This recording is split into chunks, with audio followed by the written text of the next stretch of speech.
NTA net paper 1 ये 17 अक्टूबर को हुआ था 2020 में, पहला शिफ्ट में हुआ था ये फर्स्ट शिफ्ट का। उसका पेपर हम अभी डिस्कस करेंगे, सॉल्व करेंगे। इसमें क्या है, आपका एक चार्ट देके रखे हैं, ये डेटा इंटरप्रिटेशन का क्वेश्चन होते हैं, DI के क्वेश्चन। इसमें कुछ इन्फॉर्मेशन दिए होते हैं और इसके बेसिस पे आपको 5 क्वेश्चन इसमें से आते हैं। 5 क्वेश्चन इस आपका जो टेबल दिए रहते हैं इसके आधार पे आपको 5 क्वेश्चन पूछे जाते हैं। नॉर्मली क्या होता है डेटा इंटरप्रिटेशन में, इसमें बेसिक मैथ्स की जैसे एवरेज हो गया, परसेंटेज हो गया, इन सब की आपका बेसिक होती है। एवरेज निकालना, परसेंटेज निकालना या सिंपल मैथमेटिक्स का जो कैलकुलेशंस करना है, इन सब के आधार पे आपका आता है। कभी कभी ऐसा होता है कि अगर आपको लगता है ये क्वेश्चन बहुत ज़्यादा टाइम टेकिंग है तो इसको आप बाद में कर सकते हो, क्योंकि छोटे छोटे क्वेश्चन के सबके मार्क्स इक्वल होते हैं। अगर आप चाहो तो उसको पहले आप कर सकते हो। उसमें ऑप्शन होता है कि रिव्यू फॉर लेटर, उस पर आप उसको क्लिक कर दोगे तो इसको आप बाद में कर सकते हो। क्वेश्चन दिया है the table below embodies the data on the November of candidates who appeared for an interview and got admission। Interview को I से शो किया गया है और एडमिशन को आपका कैसे आपका A से शो किया गया है। In the 5 engineering disciplines during the 2014 to 2019, 2014 से लेकर 2019 तक के जो 5 ईयर्स थे, इसमें आपका I और A से शो किया गया है, जो पूरा इंटरव्यू जितने दिए थे और जिन लोगों का एडमिशन हुआ है। In accordings with the table answer the question 1 to 5। तो ये आपको टेबल दिया जाएगा, अब इसके बेसिस पे आपको क्या करने पड़ेंगे, आंसर आपको देने पड़ेंगे। अच्छा होता है ये कि आप पहले एक बार टेबल का अच्छे से स्टडी कर लो, ताकि आपको बार बार जो है इसमें आपको समय न देना पड़े और बार बार आपको इसमें आपको देखना न पड़े। तो टेबल को आपको स्टडी करने के लिए क्या इसमें गिवन है कि year wise number of candidate in different engineering discipline. तो पहले बार आप टेबल को बहुत अच्छे से बस हम इसको स्टडी कर लेते हैं। दैट टेबल इसमें दिया क्या दिया है आपका 2014, 15, 16, 17, 18, 19। आई का मतलब क्या हुआ, who appeared for an interview, ये आप मेंशन देख लेना अच्छे से, पहले इसको याद रखना, who appeared for an interview. और ए का मतलब क्या हुआ, जो इसमें एडमिशन पा चुके थे। केमिकल, सिविल, एरोस्पेस, पेट्रोलियम और इलेक्ट्रिकल, ये आपका इंजीनियरिंग के डिसिप्लिन है। आई जितने बच्चे ने इंटरव्यू दिए थे 1274, किसमें 2014 में, 2014 में। और एडमिशन कितने को मिला था 1090 को मिला था। तो ऑब्वियसली आपके इंटरव्यू जो देंगे उससे कम, या अगर किसी किसी केस में हो सकता है कि पूरे का पूरे अगर सबको मिल जाए तो आपको इतना हो सकता है होगा कि आई का वैल्यू क्या होगा, ए से ज़्यादा ही होगा, और अगर सबको मिल गया होगा तो एक इक्वल होगा। ये आपका बेसिक कॉमन सेंस होंगे। फिर सिविल में ये दिया आपका आई और ए, फिर आपका एरोस्पेस में दिया है आई और ए। आई मतलब जितने इसमें मेंशन किया गया जितने बच्चों ने इंटरव्यू ज्वाइन किए थे, ए मतलब जिनको एडमिशन मिले हैं। पेट्रोलियम में क्या है आई और ए, और इलेक्ट्रिकल में क्या है आपका आई और ए। तो आपको ये क्लियर हो गया कि DI का क्वेश्चन में क्या होता है, आपको टेबल दिया ही रहता है, इसको कहते हैं डेटा इंटरप्रिटेशन कहते हैं, मतलब डेटा को आपको इंटरप्रेट करने पड़ते हैं। और इस टेबल को आपको एक बार पहले बहुत अच्छे से जब आप DI को करते हो, ध्यान से इसको आप एक बार टेबल को आप खाली इसको समझ जाओगे कि टेबल में बोला क्या गया है। 5 डिसिप्लिन है, केमिकल, सिविल, एरोस्पेस, पेट्रोलियम और इलेक्ट्रिकल। और इनके सारा आपका इंटरव्यू में कितने बच्चे बैठे हैं और कितने लोगों को एडमिशन मिली, ये सारा डेटा दिया हुआ है 2014 से लेकर 19 तक 5 ईयर्स के। अब अगले में आएंगे कि क्वेश्चन में क्या पूछा गया है। क्वेश्चन में पूछा गया है what is the average number, क्या पूछा है, व्हाट इज द, क्वेश्चन 1 देखो, what is the average number of candidate who appeared for an interview in 2016 for the admission of all 5 engineering discipline. तो what is the average number of candidate के average number क्या है जो appeared हुए थे 2016 में। 2016 के कौन सी पार्ट है, ये आपका 2016 है। आपका अपीयर में क्या था, किसके लिए था, admission to all 5 engineering discipline, पांचों के पांचों इंजीनियरिंग डिसिप्लिन में जिसमें आपका अपीयर हुए थे। तो 2016 में पहले कितना, देखो इसमें जो मतलब आपका कितना दिया, क्या बोला है कि for admission to all the 5 engineering college.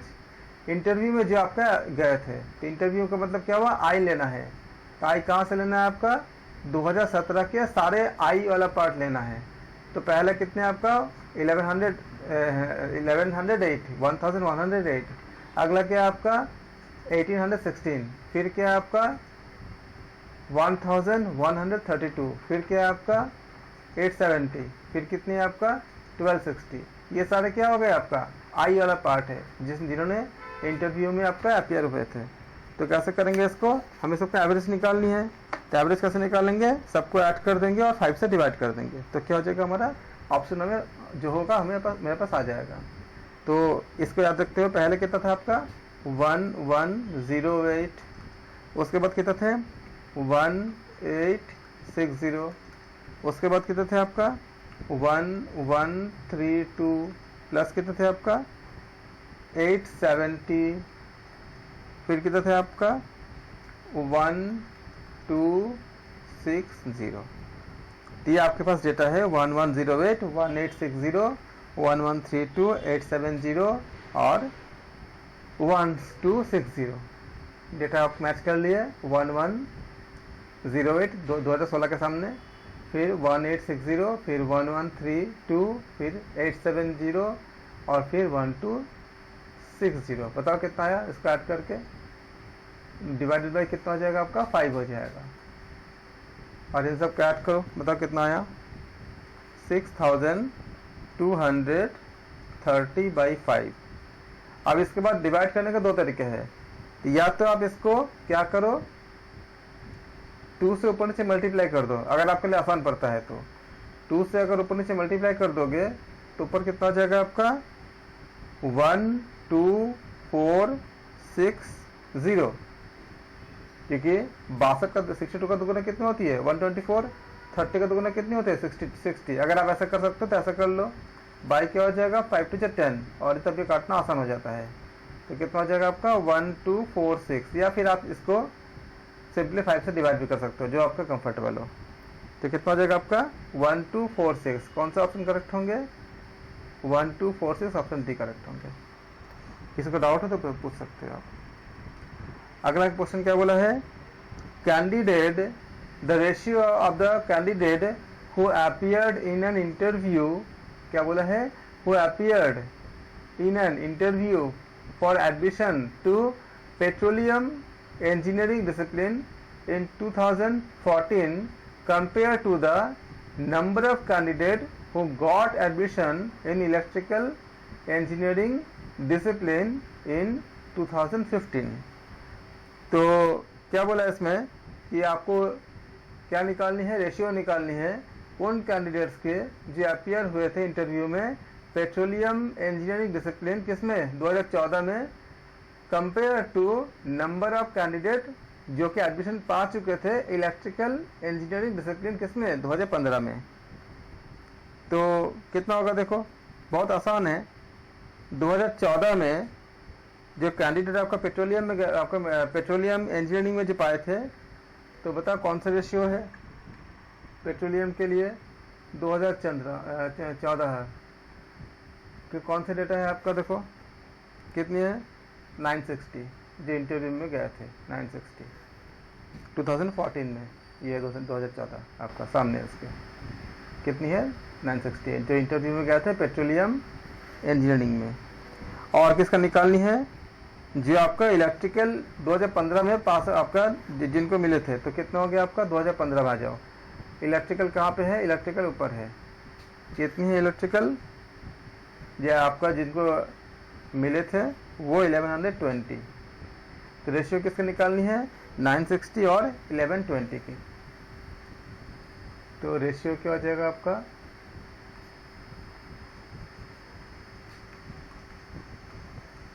960 is to 1120, 960 by 1120 cut जाएगा, कितना होगा 96 by 112,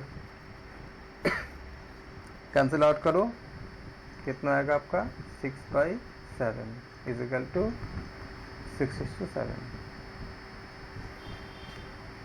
तो कौन सा आंसर करेक्ट हो जाएंगे? ऑप्शन बी करेक्ट होगा। अगला क्वेश्चन, किसी को और तो नहीं है? What is the percentage of total number of candidates admitted to the total number of candidate interviewed for all the years in chemical engineering discipline? आप लोग एक काम को देखो, स्क्रीनशॉट ले लो ताकि मुझे बार बार इसकी तरफ आना ना पड़े।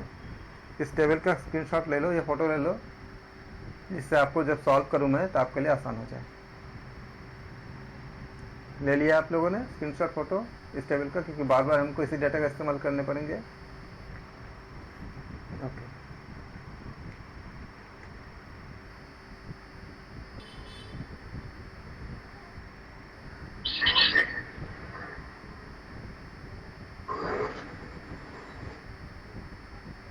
तो हमने क्या देखा? हमने इसमें क्वेश्चन नंबर, हमने जो सारा क्वेश्चन था हमारा अब तक, क्वेश्चन 3 में क्या बोला था आपका? Percentage, what is the percentage total number of candidate who admitted, total number of candidate in the interview for all the chemical engineering. तो हमने क्या किया? हमने केमिकल इंजीनियरिंग का हमने देखा हमने, और केमिकल इंजीनियरिंग कहाँ पे था, किस जगह पे? ये केमिकल पे था। तो हमने क्या किया? सब ऐड कर दिया। 10 केमिकल इंजीनियरिंग में जो आपका, जिनका आपका एडमिशन हुआ था 1090, 1065, 1024, 1180, 1372, 930, इन सबको ऐड कर दिया। तो कितना आ गया आपका? किसमें आपका आ गया था ये 6661। और जिन्होंने इंटरव्यू दे चुके थे इनका हमने ऐड कर दिया। तो कितना आ गया था? इंटरव्यू जो देख चुके, जिन्होंने इंटरव्यू में गए थे 1274, 1165, 1108, 1230, 1429, 1492, 982, ये आपका कौन थे? जिन्होंने आपका इंटरव्यू दिए थे। इन सबको हमने क्या कर दिया? ऐड कर दिया। ऐड करने के बाद क्या हो गया? हमें परसेंटेज निकालनी है। तो 6661/7251 इंटू 100%, हमने निकाला। कितना आ गया आपका? 91.86%। तो थर्ड का हमने इस तरह से निकाला आंसर। कितना आ गया था आपका? थर्ड का आंसर ऑप्शन था आपका डी सही था। ऐसे ही आपका फोर्थ में क्या पूछा गया है? What is the percentage increased और decreased in the number of candidate admitted in the civil engineering discipline from the year 2015 and 2016। तो हमने क्या किया? इसमें हमने 2015 और 2016 के बीच में हमें पूछा गया था।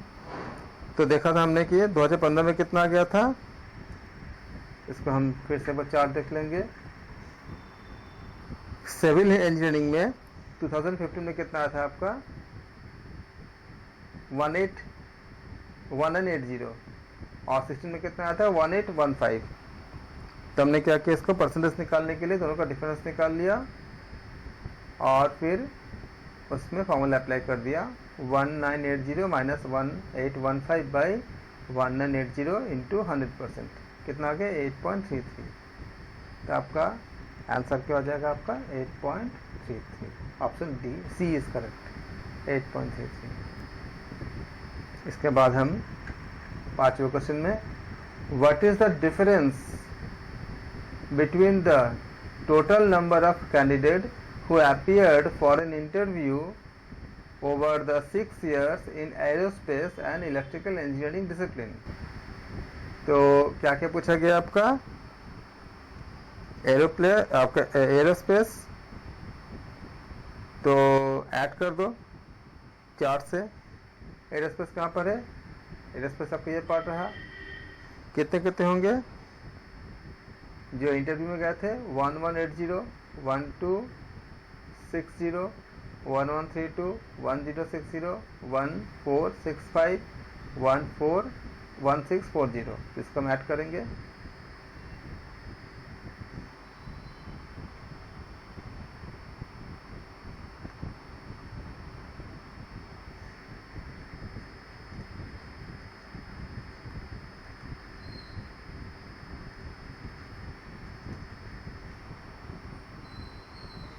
interviewed for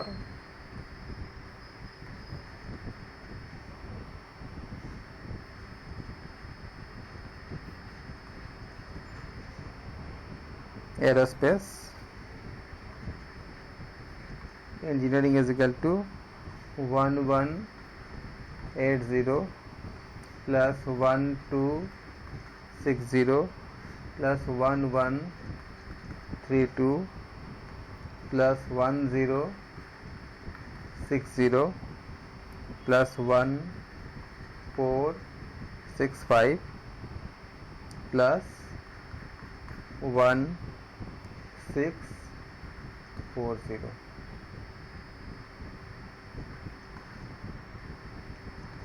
is equal to, add कर दो कितना आएगा 7737। और जो candidate who appeared in the interview for the electrical engineering, तो टेबल देखिए इलेक्ट्रिकल इंजीनियरिंग कहाँ से जगह आपको इलेक्ट्रिकल है, तो क्या बोला इसमें candidate who appeared in interview, interview में कितना आएगा आपका डेटा क्या दिया है 12161132, फिर आपका 1260 1191 1242 और 1362, इन सब को ऐड करेंगे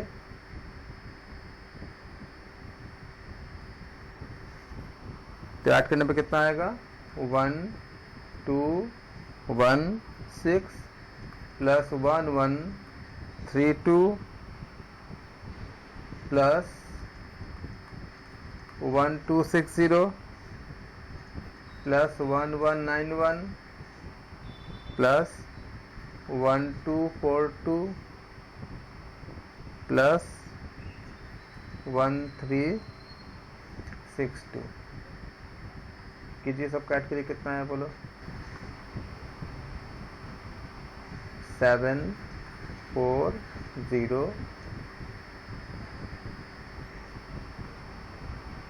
7403, तो डिफरेंस कितना हो जाएगा, हेंस देयर डिफरेंस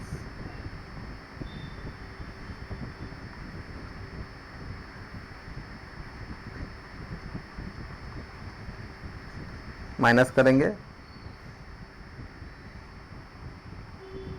कितना आता है आपका पहले वाला, पहले आपका था 7737, अभी कितना आ गया था 7403, माइनस कीजिए कितना आया 7737 माइनस 7403 इजिकल टू कितना आया आपका 334, तो डिफरेंस कितना हो गया आपका 334। क्या पूछा गया है, what is the difference between the total number of candidates who appeared for an interview over the 6 years in aerospace and electrical engineering, दोनों को हमने ऐड कर दिया फिर माइनस कर दिया, कितना आ गया था हमारा आंसर डिफरेंस निकालने के बाद 334 कहाँ दिया है ऑप्शन में 334, ऑप्शन ए इज करेक्ट।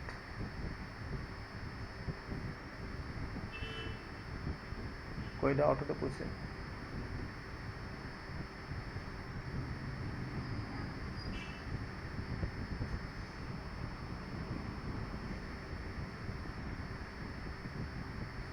इस तरह से हम क्या करते हैं, DI के क्वेश्चंस को हम सॉल्व करते हैं। अगला पार्ट, अगला क्वेश्चन,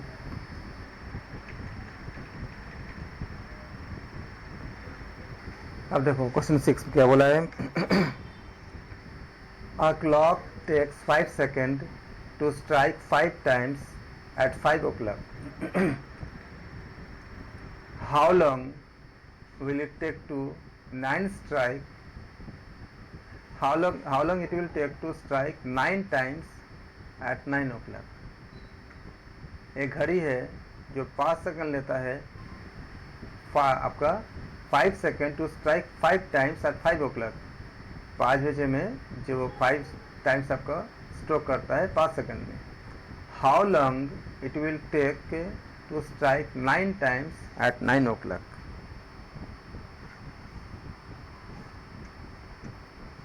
तो इसके लिए हम सिंपली कैसे करेंगे, इसको नॉर्मल मैथमेटिक्स से करेंगे इसको। 6%। गिवन क्या है आपका, clock strikes 5 times at 5 o'clock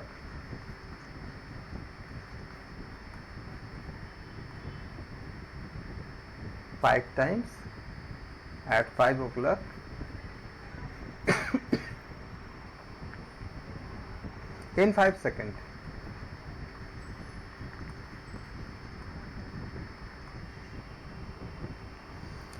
तो क्या होगा, जब पहली बार उसे स्ट्राइक कर दिया उसके बाद कितना स्ट्राइक करेगा, उसके बाद वो 4 टाइम से पहले स्ट्राइक करेगा। तो ये आपको इसमें ध्यान रखनी है। आफ्टर फर्स्ट स्ट्राइक, जो लॉजिक आपका इसी जगह से आपका जनरेट होगा। आफ्टर फर्स्ट स्ट्राइक, पहले स्ट्राइक के बाद क्लॉक टेक्स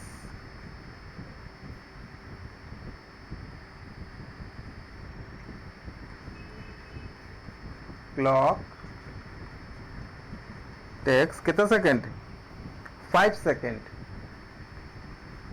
और अब कितने स्ट्रोक बचे हैं, 5 में से 1 चला गया, कितना हो गया, 4 स्ट्रोक, फॉर 4 स्ट्रोक्स या 4 स्ट्राइक्स कह लो। तो 4 स्ट्राइक के लिए कितने है आपका, 5 सेकंड है। तो एक स्ट्राइक के लिए कितना पड़ेगा, फॉर 1 स्ट्राइक, इसको बोलेंगे हम एकिक नियम या यूनिटरी मेथड। फॉर 1 स्ट्राइक, एक स्ट्राइक के लिए कितना होगा आपका, टाइम कितना लगेगा आपका, time will be, time is equal to 5/4 is equal to 1.25 seconds. तो कितना हो जाएगा आपका, 1.25 सेकंड कितने हैं, एक स्ट्राइक के लिए। अब क्या बोला है, 9 बजे 9 o'clock को क्लॉक कितना बोलेगा आपका। आप जानते हो ना क्या होता है, जो पहले जो आपका जो दीवार की जो पेंडुलम घड़ी होती थी, जिस पे सुई जाती थी उतने बार ढंग ढंग ढंग ढंग आवाज बोलता था। अगर 5 में गया तो 5 बार आपको घंटी बजेगा, 6 जब जाएगा तो 6 बार 6 बजे 6 टाइम आपका घंटी बजेगा। मतलब अगर आप घड़ी के सामने नहीं भी हो, दूर भी हो, तब घंटी को आप काउंट करके कह सकते हो कि कितना बजा है। यही क्वेश्चन इसमें। तो 9 बजे कितना बार, जब 9 बजेगा तो कितने बार घंटी बजेगी, 9 बार बजेगी। तो एट 9 o'clock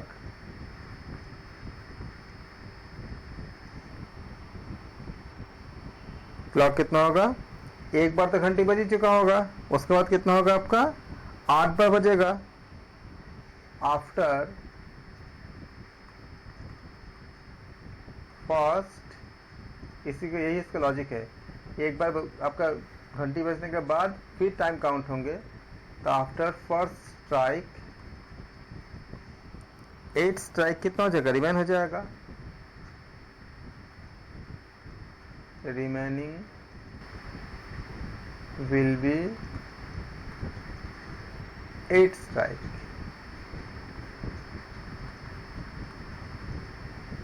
तो अब क्या करेंगे, इसमें हम टाइम निकाल लेंगे।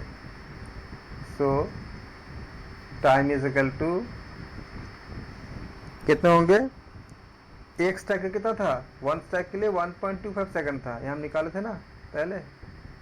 फॉर 1 स्ट्राइक कितना था आपका, 1.25। तो जब 9 बजे जाएगा, घंटी जब जाएगा 9 बार घंटी बजेगा। तो पहली बार तो घंटी बज चुका होगा, उसके बाद कितना बचेगा, 8 बार बजेगा। तो 8 इंटू कितना हो जाएगा, 1.25। अब चाहो तो आप इसको मल्टीप्लाई कर सकते हो, या सिंपली आप इसको 8 इंटू 1.25 कहाँ से आया था, 5/4 से आया था। इसे काट दो, कितना हो जाएगा, 2 हो जाएगा। तो कितना हो जाएगा आपका, 5 2 जा 10 सेकेंड। आप ऐसा भी कर सकते हैं, या सिंपली 1.25 को अगर 8 से मल्टीप्लाई करोगे तो भी कितना आएगा आपका, 10 सेकेंड आंसर आएगा। तो 10 सेकेंड कहाँ पे दिया है, ऑप्शन में, ऑप्शन बी में दिया हुआ है। तो 5 जो आपका जो वॉल क्लॉक पहले होती थी, जितने बजेगा, जितने बजे, जैसे 4 बजे 4 घंटे बजेंगे, 5 बजे 5 घंटे बजेंगे। तो इसे बोला कि 5 बजे आपका जो है आपका 5 बजे घंटी बजा और उसके लिए उसने 5 सेकंड का समय लिया। तो पहली बार तो जब घंटी बजेगा आपको उसको हम काउंट नहीं करेंगे। उससे हमने देखा कि बाकी 4 बार घंटी बजने में 5 सेकंड लगा, तो एक बार में कितना लगा 5/4। और फिर वही जब आपका 9 बजे जाएगा तो एक बार तो घंटी बज चुका होगा, बाकी 8 के लिए कितना होगा 8 × 5/4। फिर आपका कितना हो जाएगा, आपका आंसर 10 सेकंड आ जाएगा। तो इस तरह से हम देखते हैं इसको, हम क्वेश्चन को हम सॉल्व करते हैं। अगला क्वेश्चन, ये सब क्वेश्चन आप आराम से कर सकते हो जब आपका जो स्टेटमेंट्स होते हैं, क्योंकि इसके टाइम कम लगते हैं और थोड़ी सी प्रैक्टिस अगर है तो आपको बहुत अच्छा आपका आंसर सही आप करेक्ट कर सकते हो। क्या बोला है देखो क्वेश्चन नंबर 7 में, इसे बोला है गिवन बिलो आर 2 स्टेटमेंट, स्वयं and initiative of the government of India aims at providing affordable and quality education to the citizen। Statement 2 क्या बता रहा है, ये आपका स्टेटमेंट 1 था। स्टेटमेंट 2 क्या बता रहा है, स्वयं aims at promoting the education and health of adolescent girls। तो इसमें बोला गया कि 2 स्टेटमेंट है आपका। In the light of the above statement choose the correct answer from the option given below. 2 statement है, both statement 1 and 2 are true. अगर आपको लगता है कि दोनों ही सही है तो आप ऑप्शन ए चूज करेंगे। Both statement 1 and statement 2 are false. अगर आपको लगता है कि दोनों गलत है तो आप ऑप्शन बी चूज करेंगे। Statement 1 is correct and statement 2 is false. अगर आपको ऐसा लगता है कि पहला स्टेटमेंट सही है और आपका दूसरा जो है आपका गलत है, तो क्या हो जाएगा, आपको सी चूज करेंगे। And statement 1 is incorrect but statement 2 is correct, अगर ऐसा लगता है आपको तो ऑप्शन डी चूज करेंगे। तो आप जब इसको अध्ययन कर लेंगे, यूनिट 9 यूनिट 10 जब अच्छे से अध्ययन करेंगे तो आप ये जानोगे कि सरकार ने ऐसे प्लेटफॉर्म बनाए हैं जिसमें स्वयं के नाम से, जिसमें आपको इनिशिएटिव कर सकते हो गवर्नमेंट ऑफ इंडिया के, जो काफ़ी कम फीस में एक क्वालिटी एजुकेशन और कुछ आपका रिकॉर्डेड क्लासेस भी मिलती है और बहुत अच्छी क्वालिटी एजुकेशन मिलती है। स्वयं के आपका एक प्लेटफॉर्म है कि देश के नागरिकों को अच्छे एजुकेशन प्रोवाइड करने के लिए सरकार ने किया है। तो स्टेटमेंट 1 करेक्ट है। स्टेटमेंट 2 जो दिया गया है, Swayam aims at promoting education the education and health to the adolescents girls, तो ऐसा नहीं, गर्ल्स के लिए ऐसा कुछ नहीं है ये सबके लिए है, किसी भी सिटीजन के लिए है, देश का जितने भी नागरिक है। तो क्या हो जाएगा, ऑप्शन सी करेक्ट होगा। Statement 1 is correct but statement 2 is false. ये आपका इस तरह के क्वेश्चन जो आते हैं इसको आप बहुत जल्दी कर सकते हो, थोड़ा सा आप प्रैक्टिस करने के बाद। क्वेश्चन नंबर 8 करते हैं। और shopkeeper sells an item at a discount of 40% on the items listed price of ₹1500। एक दुकानदार जो है वो डिस्काउंट देता है 15%, जो भी उसका मार्क प्राइस होता है उसके आधार पे। He still makes a profit of 20% of the original cost of the item. तब भी डिस्काउंट देने के बाद भी वो 20% क्या करता है, वो आपका प्रॉफिट कमाता है। What is the original cost of the item? आप बताओ ओरिजिनल कॉस्ट कितनी होगा आइटम की? बहुत आसान है। क्या बोला आपका, 40% का डिस्काउंट बोला है, उसको देना है। और लिस्टेड प्राइस कितनी है आपका 50, मार्क प्राइस जो है वो 1500 है। तो पहले आप इसका जैसा आप अगर खरीदने जाओगे तो आप क्या करोगे, आप सबसे पहले आप डिस्काउंट ले लोगे। तो डिस्काउंट प्राइस कितना होगा, डिस्काउंटेड प्राइस अगर ले लोगे तो discounted price is equal to 1500 minus 40% of 1500, 14 into 1500 by 100 काटेंगे इसको तो कितना हो जाएगा आपका 1500 माइनस मल्टीप्लाई करेंगे कितना आएगा 600 इजिकली कितना हो जाएगा आपका ₹900। तो 900 में क्या करेगा वो सॉल्व करेगा आपको सेल करेगा जबकि उसका MRP कितनी है 1500 है। आप क्या करेंगे लेट करेंगे let the original price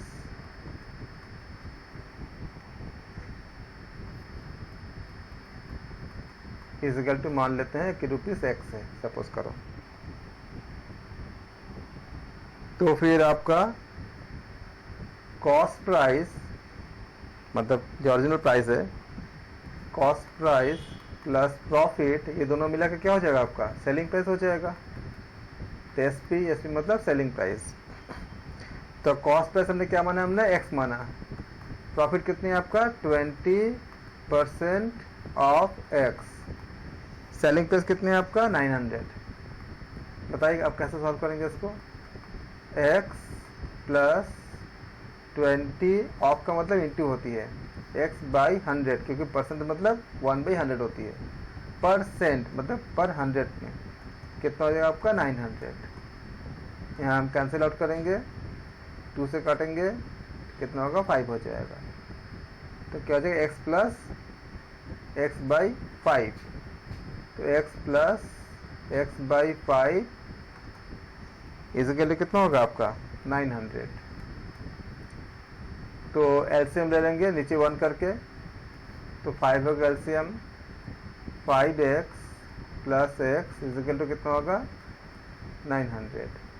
6x by 5 is equal to 900 cross multiply करेंगे 6x is equal to 900 into 5 x कितना हो जाएगा बेसिक रूल है मैथमेटिक्स की 900 into 5 divided by 6 cancel out करेंगे कितना होगा 3 से काटेंगे 3 2 जा 6 और कितना होगा ये आपका 300 कैंसिल आउट करेंगे 1 तो कितना होगा आपका 150। तो कितना हो जाएगा आपका 150 इंटू 5 तो एक्स इक्वल टू कितना होगा 150 एक्स इक्वल टू 150 इंटू 5 कितना हो जाएगा मल्टीप्लाई करेंगे तो 750। तो आपका एक्स इक्वल टू जो कॉस्ट प्राइस कितना था आपका ₹750। बहुत आसान क्वेश्चन था। अगर आपका थोड़ा सा बेसिक मैथ्स अगर क्लियर है तो आप इसको बहुत इजीली कर सकते हो। 750 कौन सा ऑप्शन करेक्ट होगा बी करेक्ट हो जाएंगे। अगला question which of the following are indicators of external accountability of an institution of higher learning। आपको बतानी है कि इनमें से कौन सा यूनिट 10 से है। यूनिट 10 जो आपका एजुकेशन से है और यूनिट 1 क्या है आपका लर्निंग से संबंधित है। आपका जो फर्स्ट जो यूनिट है आपका फर्स्ट पेपर के which of the following are indicated external accountability for an institution of higher learning। provision for professional development of teachers आपका पहला स्टेटमेंट है। Utilization of pattern of library and technical resources library का आपका उपयोग करना या साथ में टेक्निकल जो रिसोर्सेज होती है उन सब का उपयोग करना। Relevance of course to the social needs जो कोर्स है उनका सोशल नीड के आपका रिलेवेंस हो उसको इसके अकॉर्डिंग हो। Performance of students in public examination बच्चों का जो परफॉर्मेंस है पब्लिक एग्जामिनेशन के लिए वो आपको वो ऑप्शन नहीं स्टेटमेंट दी है। और employment pattern of pass out students जो बच्चे पास आउट होते हैं उनके एम्प्लॉयमेंट पैटर्न को देखा जाता है। ये आपका पास स्टेटमेंट है। अब आपको नीचे ऑप्शन दिया गया है, बताओ कौन कौन से होंगे। ए बी सी होंगे, या ऑप्शन ए में, ऑप्शन बी में है बी सी डी होंगे, ऑप्शन सी में है सी डी ई होंगे, ऑप्शन डी में क्या है डी ई ए होंगे। अब आप इसको चेक करके, जैसे हम लोग योगा में, योग के पेपर में सेकंड पेपर में हम करते हैं, रॉन्ग स्टेटमेंट का हम आपको इसको निकाल देते हैं। इसके अकॉर्डिंग बताओ कि इसमें से आप कौन से में जाओगे। क्वेश्चन नंबर 9 के लिए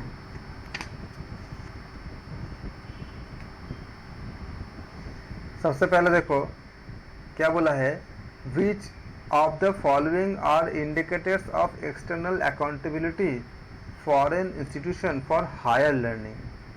तो हायर लर्निंग के बारे में जो हमें बात किया जा रहा है, तो जो पहला पार्ट बताया है, provision of for professional development of teachers, तो ये कहीं आप पहले थोड़ा समय लो, बताओ कौन से होना चाहिए, उसके बाद मैं आपको एक्सप्लेन करता हूँ।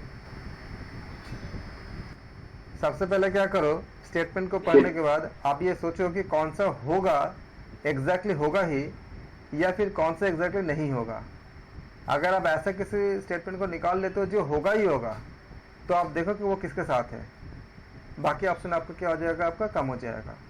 या अगर आप इसको निकालते हो कि कोई एक नहीं होगा, तो आप देखो वो कहाँ कहाँ पर है, तो भी क्या होगा, आपका ऑप्शन कट जाएगा। फिर उसके बाद आप अपने कंक्लूजन में आओ कि कौन सा करेक्ट होगा। हाँ, आप बताओ क्या बोल रहे थे आप।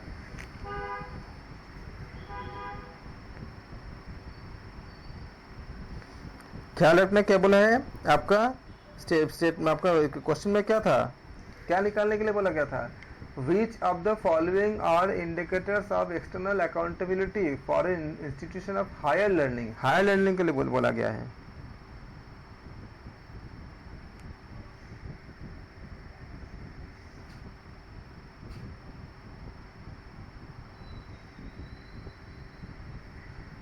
यहाँ हम क्या देखते हैं कि हायर लर्निंग जब हम लेंगे तो provision for professional development of teachers, तो टीचर्स के प्रोफेशनल डेवलपमेंट से कोई मतलब नहीं है, क्योंकि प्रोफेशनल तो कोर्स ही नहीं, इसमें हायर लर्निंग के बातें कहा जा रहा है। तो ऑप्शन ए तो आपको होगा ही, ये आपका स्टेटमेंट ये होगा ही नहीं। तो जहाँ पर ये है ये अपने आप कट जाएगा। तो कहाँ कट जाएगा, ए कटेगा, और कहाँ पे कटेगा, डी कटेगा। तो ये आपका ये अपने आप ही आपका कट गया। फिर आपका क्या, आपका बचा दो ऑप्शन। दो ऑप्शन में क्या आपका, देखो किसको चेक करना है, किसको चेक नहीं करना है, खाली इसको देखने के लिए। ऑप्शन बी और ऑप्शन सी में सी, बी और सी, बी सी डी है, तो सी और डी ऑप्शन बी में भी है, और सी और डी ऑप्शन बी सी में भी है। दोनों में से करेक्ट है, और दोनों में सी और डी स्टेटमेंट है, तो उसमें आपको ध्यान ही नहीं लगाना। अगर आपको समझ नहीं आ रहा है, या अगर आपके पास समय कम है, उस केस में क्या है, दोनों में कॉमन है, तो सी और डी तो होना ही होना है। इससे क्या हुआ, आपका टाइम बच गया बहुत ज़्यादा, और आपको बहुत ज़्यादा आपको सोचने की ज़रूरत नहीं पड़ी। चेक क्या करना है आपका, दोनों में से अगर ई करेक्ट है तो ऑप्शन सी करेक्ट हो जाएगा, और अगर डी करेक्ट है तो ऑप्शन बी करेक्ट हो जाएगा। यहाँ भी आप बहुत इसको इंटेलेक्चुअली सॉल्व कर सकते हो कि किसी एक को चेक करो। अगर आपको सब कुछ समझ में नहीं भी आ रहा है, तो आप डी या ई में से किसी एक को खाली ये सोचो कि या तो होगा ही या तो नहीं होगा। अगर आपको लगता है कि ई नहीं हो सकता, मतलब क्या होगा, ऑप्शन बी करेक्ट होगा। अगर आपको लगता है कि डी नहीं हो सकता, कुछ भी हो जाए बाकी सब होना हो, डी नहीं हो सकता, मतलब क्या होगा, ऑप्शन सी करेक्ट होगा। या फिर अगर आपको ऐसा लग जाए ई तो होगा ही होगा, तब भी क्या होगा, ऑप्शन सी करेक्ट होगा। या अगर आपको ऐसा लग जाए कि डी तो होना ही होना है, तो क्या होगा, ऑप्शन बी करेक्ट हो जाएगा। इस तरह से क्या होगा कि आपका जो परिश्रम काफ़ी कम हो गया, और आपका जो पूरा जो एनालिसिस पार्ट है वो भी काफ़ी छोटा हो गया, और आप बहुत इजीली करेक्ट आंसर के करीब पहुंच जाओगे। आप देख लेते हैं ऑप्शन डी क्या बताता है, performance of student in public examination. इसके बारे में क्या बोला है कि आपका external accountability for an institution of higher learning. तो हायर लर्निंग करने के बाद कोई पब्लिक एग्जामिनेशन में जाएगा या नहीं जाएगा, इसके बारे में तो अलग बात है।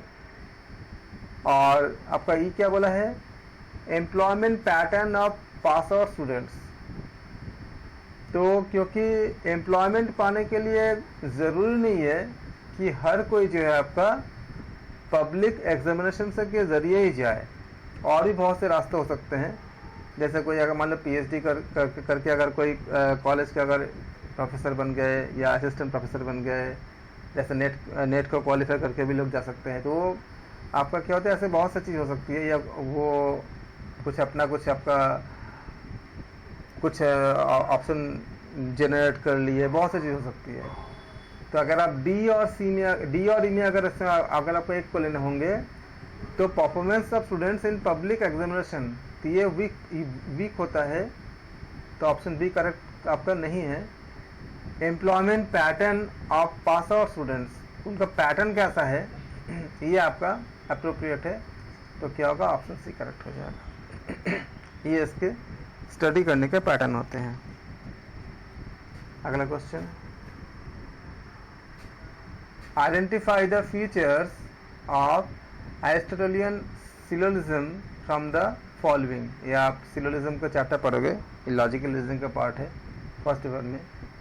उसमें आपका डिडक्टिव इंडक्टिव सब चीज़ों को आप पढ़ते हो उसमें। It is deductive inductive formal materials, statement पहला है। It is only deductive and formal, statement 2 है, बी है मतलब। सी में है the major and minor terms stand apart in the premises, और स्टेटमेंट डी है इट इज़, आप वर्बल में बहुत सी चीज़ करते हैं उसमें, इसमें ऑप्शन डी, स्टेटमेंट डी में क्या बताया गया है, इट इज़ वर्बलिस्टिक। और आपका स्टेटमेंट डी में क्या बताया गया है, verbal form is not the essence of inferences. विस्तार से जब आप इन सब को पढ़ोगे, क्योंकि हमारा ये दिसंबर बैच है, तो हम इसके बारे में आगे बहुत विस्तार से पढ़ेंगे।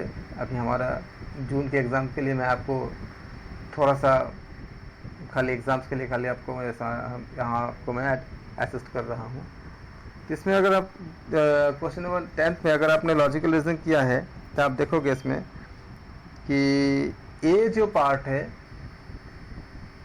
It is deductive and inductive formal materials, ये आपका जो है वो आपका होल्ड नहीं करता।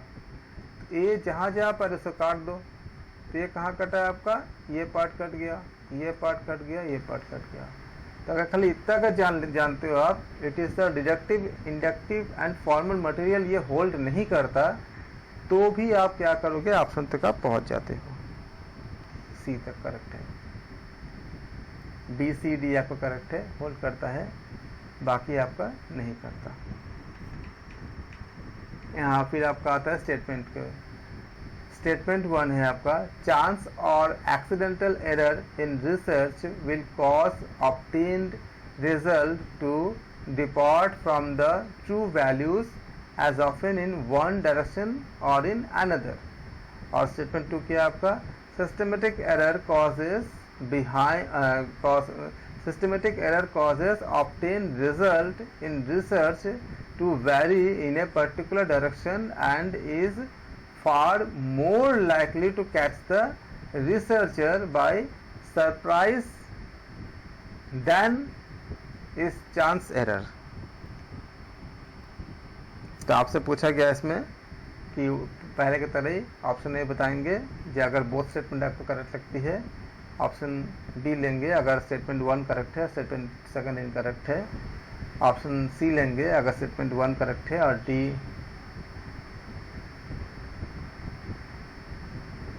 ऑप्शन बी लेंगे अगर statement 1 and statement 2 are incorrect, दोनों अगर इनकरेक्ट है, और ऑप्शन सी लेंगे अगर फर्स्ट करेक्ट और सेकंड इनकरेक्ट है, ऑप्शन डी लेंगे फर्स्ट इनकरेक्ट और सेकंड आपका करेक्ट है। तो क्या बताएगा इसमें, ये जो पहला जो आप देखते हैं इसमें क्वेश्चन 11 में, स्टेटमेंट 1 में क्या बताएगा, chance of accidental error in research will cause obtain research to depart from the true value as often in one direction और इन अनदर। अगर आप कुछ एरर हो जाती है शोध में, जैसे कि अगर मान लो अगर हम ये शोध करना चाहते हैं कि क्या नैतिक क्रिया करने से क्या हमारा पाचन तंत्र में कोई सुधार होगा। तो कोई अगर इस पर अगर शोध करता है तो चांस और एक्सीडेंटल एरर, अगर गलती से एरर से अगर उसने ये निकाल दिया कुछ आपका, आप बाद में पढ़ोगे टाइप 1 और टाइप 2 एरर इसमें आती है, बहुत विस्तार से पढ़ेंगे हम। तो अगर उसने गलती से अगर कुछ आपका रॉन्ग चीज़ को ले लिया तो वो चीज़ क्या हो जाएगा आपका फर्दर, एक तो आपका समाज के प्रति तो आपका गलत तो जाएगा ही, लेकिन अगर उसका एक्सेप्ट कर लिया गया तो फर्दर जो रिसर्चर आएंगे वो भी क्या होगा, गलत दिशा में चले जाएंगे, क्योंकि उनको लगेगा कि पहला वाला जो पार्ट सही है उसके बाद हमें करनी है। तो इस तरह से क्या हुआ, आपका पहला पार्ट, आपका जो पहला स्टेटमेंट है वो ट्रू है। सेकंड क्या है आपका, systematic error causes obtain result in research to vary a particular direction and is far more likely to catch the researcher by surprise than it is a chance error। ये भी correct है, हम जब research में पढ़ेंगे बहुत विस्तार से तो हम इसको आपको, और इसको क्योंकि इसमें बहुत सारे हम कल शुरू किए थे, उसके बाद हमारे एग्जाम्स आ गया था, हमने फिर इसका आगे का क्लास हम नहीं कर पाए। तो इसमें क्या हो जाएगा, ऑप्शन आपका ऑप्शन ए करेक्ट है, बोथ आपका जो है सही है। इसके बाद हम इस एग्ज़ाम के बाद जब हम दिसंबर के एग्ज़ाम के लिए जो हम पढ़ेंगे पूरा रिसर्च को, तो हम अच्छे से पूरा जान पाओगे कि कितने तरह के रिसर्च के क्या क्या आपको कंडीशन है, टाइप 1 एरर क्या होती है, टाइप 2 एरर क्या होती है, उसको कैसे हम कैसे सॉल्व करते हैं, कैसे उसको हैंडल करते हैं, सारी चीज़ें मैच करनी है आपको। ये बहुत आसान है, match the list 1 and 2। List 1 में आपका एग्जाम्पल्स ऑफ कम्युनिकेशन है और लिस्ट 2 में क्या आपका टाइप्स ऑफ कम्युनिकेशन है। Sending email, verbal instruction, exchange of information between two group of people, traffic signal। और आपका ये टाइप्स ऑफ आपका कम्युनिकेशन क्या होता है, आपका पहला दिया है इसमें सिमियोटिक्स आपका, फिर आपका सेकंड क्या आपका ट्रांजैक्शनल, फिर आपका थर्ड क्या फॉर्मल, और फोर्थ क्या आपका इनफॉर्मल। तीन में से आपको सबसे पहले आप उसको मैच कराओ जो आपको आता है, फिर आपका जो है आसान हो जाएगा कि कौन सा आपका, जैसे फॉर्मल इनफॉर्मल इन दोनों में से अगर आप चेक करोगे तो आपको मिल जाएगा कि फॉर्मल कौन सा है, इनफॉर्मल कौन सा है। तो आप क्या देखते हैं, ये क्या बोला है सेंडिंग ईमेल, तो सेंडिंग ईमेल क्या होती है, फॉर्मल होती है। तो फिर क्या बोलेंगे, आपका ए के साथ क्या हो जाएगा, थर्ड हो जाएगा। ए के साथ थर्ड कहाँ पर है, ऑप्शन ए के साथ है। आगे आप अगर नहीं भी करते तो भी आपको मिल गया आंसर, लेकिन यहाँ आपको सब कुछ समझा देंगे सारा चीज़ें, लेकिन एग्ज़ाम में अगर आप नहीं कर पाते हो, अगर लेकिन क्योंकि आप ईमेल सेंड करते ही हमको हमें सबको फैमिलियर है, तो हम इसको इसी से हमें मिल जाएंगे। अब मान लो कि अगर सपोज करो कि अगर आपको मतलब आपको कोई और किसी और से अगर आपको मैच करनी है, सपोज करो मतलब बी है, बी क्या है आपका वर्बल इंस्ट्रक्शन। तो वर्बल इंस्ट्रक्शन क्या होती है, इनफॉर्मल होती है। आप मुंह से किसी को कुछ ऐसे बोल दोगे तो ये फॉर्मल नहीं हुआ। फॉर्मल क्या कैसे होती है, लिखित रूप से होती है, जैसे ईमेल हो गया या कोई नोटिस हो गया या सर्कुलर हो गया, ये सब क्या आपका फॉर्मल होती है। वर्बल में क्या होता है कि एक बात अगर 4 लोगों से होते हुए जाएगा तो असली बात में से बहुत सारा क्या होती है, आपका नई चीज़ ऐड या सब्सट्रैक्ट हो जाती है। तो जो मेन बात था वो हट जाती है और कुछ और बातें से जुड़ जाती है, इसीलिए क्या बोलते हैं इसको इनफॉर्मल बोलते हैं। तो बी के साथ क्या हो जाएगा, आपका फोर्थ हो जाएगा। अगर आप इसको भी आप जोड़ देते हो तो भी क्या होगा, आपका बी के साथ फोर्थ कहाँ पर है, आपका फर्स्ट में है। फिर क्या होगा आपका सी, सी क्या बोल रहा है, exchange of information between 2 group of people. तो 2 लोगों के बीच आपस में जो आपका, जब हम बातें करते हैं, इंफॉर्मेशन जब एक्सचेंज करते हैं, उसको क्या बोलते हैं, उसको बोलते हैं हम लोग ट्रांजैक्शनल कहते हैं। तो सी के साथ क्या हो जाएगा, आपका सेकंड हो जाएगा। और डी के साथ क्या बचा आपका, जो ट्रैफिक सिग्नल, इसको हम लोग कहते हैं, इसको सिम्योटिक्स कहते हैं, तो आपका फोर्थ हो जाएगा। अगर आपको इनमें से किसी एक में भी आता है उसको मैच कर लेंगे तो आपके आंसर तक पहुंच जाते हैं। आप किसी को डाउट है पूछ सकते हैं। अगला क्वेश्चन है आपका, when a particular statistics in a research situation is evidently declared to be significant, which of the following decision will be considered as आपका टेनेबल, कौन से लेंगे आप, नल हाइपोथेसिस इज रिजेक्टेड, फिर आपका alternate hypothesis is accepted, null hypothesis is accepted, alternate hypothesis is rejected, null hypothesis along with alternate hypothesis are accepted. यहाँ आपको मैं आप लोगों में से अगर किसी ने अगर पढ़े तो उनको पता होगा, नहीं तो फिर क्या होता है कि नल क्या करता है, जैसे मान लो कि आपने अगर कुछ बोला कि सपोज करके भ्रामरी प्राणायाम से तनाव आपका समाप्त होता है कि नहीं होता है, तो अगर आप सोचोगे कि होता है तो नल कहेगा कि नहीं आप इसको नहीं होता है, तो फिर आप इसको क्या करते हो, आप उसको टेस्ट करते हो, उसके ऊपर आप तो वर्क करते हो। वर्क करने के बाद अगर आपको लगता है कि नहीं कहीं आपको कोई कनेक्शन नहीं मिलता आपस में, तब क्या हुआ, नल आपका ट्रू हो गया। लेकिन अगर आपको कनेक्शन मिल जाती है कि नहीं भ्रामरी प्राणायाम से आपका किसी का तनाव कम होती है या अनिद्रा की समस्या आपका ठीक होती है, तो फिर क्या हुआ आपका, इसको कहते हैं ऑल्टरनेटिव क्या हो जाएगा आपका ट्रू हो जाएगा। तो इसमें आपका क्या हो जाएगा, इसमें ये आपका कंसेप्ट होती है, जिसको फिर इसके बाद हम रिसर्च जब पढ़ेंगे बहुत विस्तार से तो हम इसको और अच्छे से डिटेल में समझेंगे। अभी आपको मैंने मोटा मोटा बता दिया कि इसके अंदर ये इसका मतलब क्या होता है। तो नल हाइपोथेसिस इसमें पहले बोला गया कि null hypothesis is rejected when a particular statistics in a research situation is evidently declared to be significant, तो विच ऑफ द फॉलोइंग आपका decision will be considered as आपका टेनेबल, कौन सा किसको लोगे आप। तो इसमें अगर आप क्वेश्चंस को लेकर अगर आप बहुत अच्छे से अगर आप इसको चेक करते हो तो क्या पाते हो आप, ये करेक्ट है और कौन सा करेक्ट है, alternative hypothesis is accepted, null hypothesis is rejected, alternative हाँ नल अगर आपको रिजेक्ट हो जाएगा तो क्या लोगे आप, ऑल्टरनेटिव को आप एक्सेप्ट कर लोगे। नल हाइपोथेसिस इज एक्सेप्टेड, सी गलत है, और क्योंकि ऑलरेडी बोल के रखा क्या कि when a particular statistics in a research situation is evidently declare to be significant, अगर सिग्निफिकेंट है इसका मतलब क्या है, नल आपका रिजेक्ट, नल क्या बोलता है ये सही ये नहीं है, नल बोलता है नहीं है। लेकिन अगर आपको सिग्निफिकेंट मिला, जैसे मान लो कि अगर आपने भ्रामरी प्राणायाम कराया और देखा कि आपका अनिद्रा की दूर हो रही है, तो दूर अगर हो रही है नल क्या बोलेगा कि दूर नहीं होगा, भ्रामरी प्राणायाम से अनिद्रा या तनाव दूर नहीं होगा, ये नल बोलेगा। लेकिन आपने उसको एक्सपेरिमेंट करके दिखा दिया कि नहीं ऐसा नहीं है, इससे क्या होती है अनिद्रा और तनाव दूर होती है, तो क्या हुआ आपने एक सिग्निफिकेंट आपने एक आप इसको एक आपका रिजल्ट पाया आपने, उस समय क्या होगा नल आपका रिजेक्टेड हो जाएगा। और जैसे ही नल आपका रिजेक्ट होती है तो आपके बातों को एक्सेप्ट कर ली जाती है, जो आपने माना था जो आपने हाइपोथेसिस किया था वो करेक्ट है, उसको कहते हैं कि ऑल्टरनेटिव हाइपोथेसिस। तो नल अगर रिजेक्ट हो जाएगा तो क्या हो जाएगा, ऑल्टरनेटिव क्या हो जाएगा आपका एक्सेप्ट हो जाएगा, तो आपका ए और बी हो जाएगा। नल एक्सेप्ट नहीं होगा क्योंकि सिग्निफिकेंट आपका वैल्यू मिल चुकी है, तो नल एक्सेप्ट नहीं होगा, तो सी करेक्ट आपका इनकरेक्ट होगा। तो जहाँ पर सी है वो गलत है, ए गलत है, बी गलत है। और डी क्या बोला है, ऑल्टरनेटिव हाइपोथेसिस इज रिजेक्टेड, नहीं, अगर आपका नल रिजेक्ट होती है तो ऑल्टरनेटिव क्या होती है, एक्सेप्ट की जाती है, तो डी भी नहीं होगा।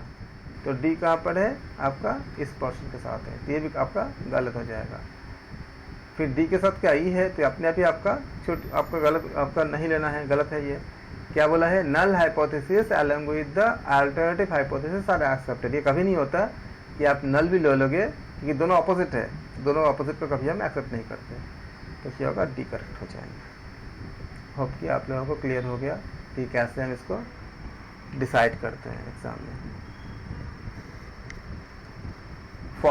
Formulation of long term low emissive development strategies, formulation of long term low emission development strategies by each country was suggested under किसके अंदर में, ये आपका यूनिट 9 से है, इसमें आपका पर्यावरण से संबंधित एनवायरनमेंट से संबंधित सारी बातें इसमें डिस्कस की गई है यूनिट 9 में फर्स्ट पेपर के।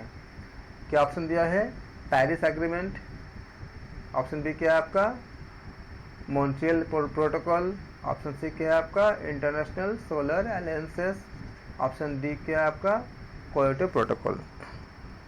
तो इसमें से जब आप इसको स्टडी करोगे तब देखोगे कि पेरिस एग्रीमेंट जो है वो आपका जो लो एमिशन लॉन्ग टर्म में लो एमिशन डेवलपमेंट के लिए जो काम करना, स्ट्रैटेजीज बनाना, इसमें इसके लिए इसको शुरू की गई थी। जब आपका यूएस में जब जो बाइडेन से पहले राष्ट्रपति जो थे उन्होंने उसके ऊपर बहुत से स्टेप्स लिए थे। उन्होंने कुछ में ये बताया कि हम अमेरिका से बाहर निकल जाएगा, कुछ ऐसे कुछ बातें कर रहे थे। तो कुछ पॉलिटिकल कुछ डेवलपमेंट था, लेकिन अमेरिका ने बहुत बड़ा इसमें अपने उसमें मतलब क्या कहते हैं सहयोग भी किया था।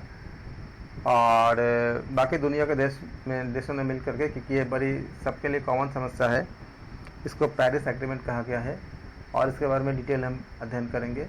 तो क्या हो जाएगा आपका ऑप्शन ए करेक्ट होगा, क्योंकि पेरिस एग्रीमेंट में ये लॉन्ग टर्म आपका, जैसे आप जानते हैं ना,